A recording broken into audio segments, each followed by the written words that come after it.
Wow. Just let that sink in for a second. Imagine you're at the absolute top of your game. I mean, you're a national hero, a world champion, and then, just a few months later, you find yourself in a totally foreign city, in the dead of winter, feeling, well, like a ghost. That's exactly where our story kicks off. So, we're talking about the story of Yuvraj Singh. You know, the legendary Indian cricketer who was an absolute hero in that 2011 World Cup win. But this explainer isn't really about the matches he won on the field. No, it's about the one he was fighting inside his own body. A much, much tougher battle. So let's set the scene. It's January 2012, Indianapolis. The sky is just gray and cold. The streets are pretty much empty. You've got steam coming up from the manholes into this freezing air. And for Yuvraj, who's just arriving to start chemotherapy, this ghost town outside, it was a perfect mirror for how he felt on the inside. I mean, how does this happen, right? How does a world-class athlete, at the very peak of his powers, end up here? To really get it, we've got to go back. We need to understand the kind of fighter he was forced to become, way, way before all this started. See, for Yuvraj Singh, that legendary fighting spirit, it wasn't really a choice. It was basically a requirement for survival. It was forged in the fire of a childhood filled with just immense pressure, all of it driven by the crazy ambition of his father, who was a former cricketer himself. You really have to get this clash in his childhood. On one hand, you've got Yuvraj the kid. He just loved sports, any sport. He was so good he actually won a gold medal in speed skating. But then there's his father. His dad sees that medal and just sees a distraction. He literally snatches it away, calls speed skating a girl's game, and starts turning Yuvraj's love of playing into this brutal, non-stop cricket machine.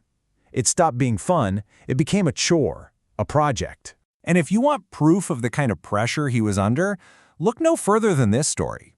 He's just 17, right? And he scores a massive 149 runs in a huge match. He's obviously waiting for that phone call, hoping for a little praise. The phone rings, it's his dad. And the first thing he hears isn't, "Great job," it's, "Why didn't you score 200? I mean, can you imagine? It was a brutal way to grow up, for sure. But man, it taught him one thing. You never, ever give up. So all that hard work, that relentless drive, it all pays off. It leads him to the absolute peak of his career, the 2011 Cricket World Cup. He's the player of the tournament, a hero to an entire nation. But here's the crazy part. While he was out there winning for India, there was this secret, hidden battle just raging inside of him.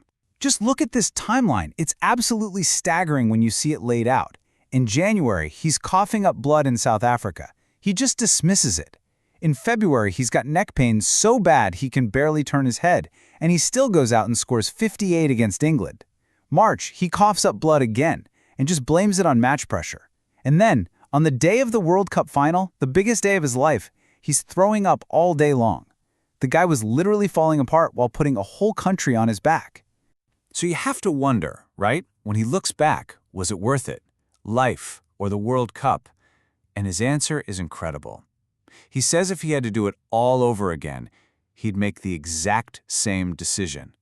For him, the dream of winning for his country, for his hero, Sachin Tendulkar, it was just so much bigger than the desperate signals his own body was sending him.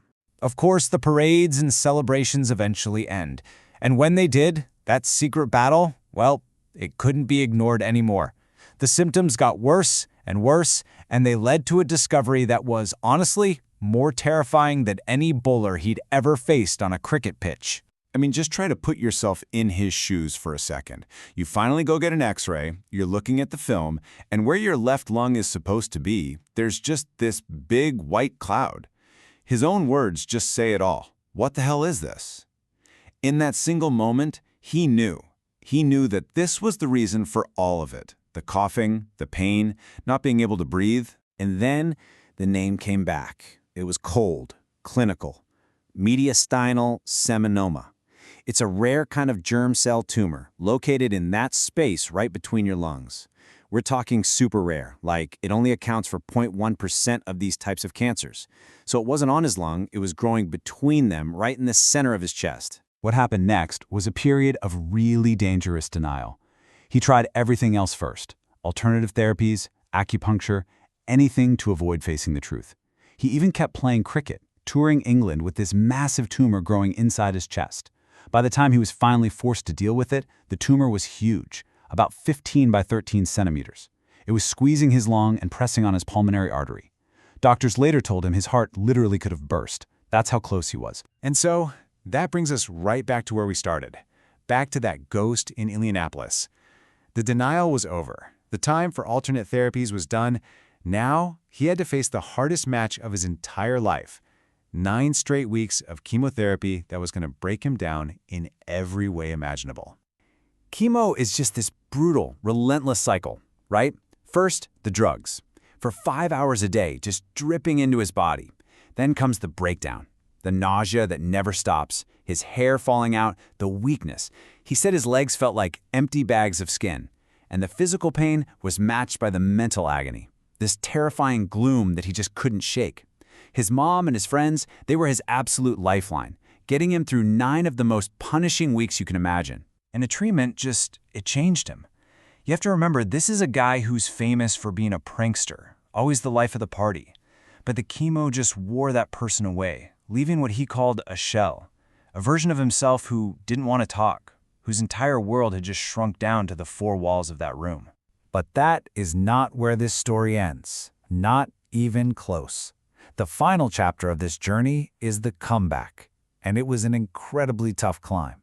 Not just to get back to playing cricket, but to find his way to a whole new life with a totally new purpose. And to really appreciate the comeback, you have to understand just how far he'd fallen. Think about it. This is a world-class athlete. Before he got sick, swimming dozens of laps was nothing. After chemo, his first time in a pool, he was totally breathless after just half a lap. He said his legs felt like jelly. The mountain he had to climb just to play again, it was absolutely monumental. But you know, something amazing happened during that struggle. He found a new mission. He realized his story wasn't just about him anymore. It could actually be a source of hope for other people.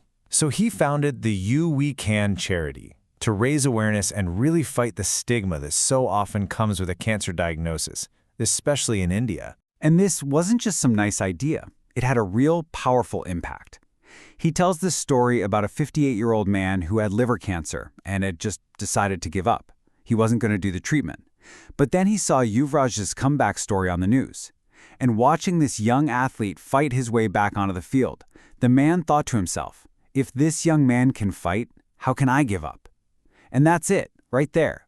That's the moment Yuvraj's victory became about so much more than just himself. So it all kind of comes down to this one last question, doesn't it? We usually think of winning as, lifting a trophy, getting that gold medal. But maybe, just maybe, the real test of your life isn't about the glory you get for yourself. Maybe it's about the hope you're able to give someone else. What does it truly mean to win?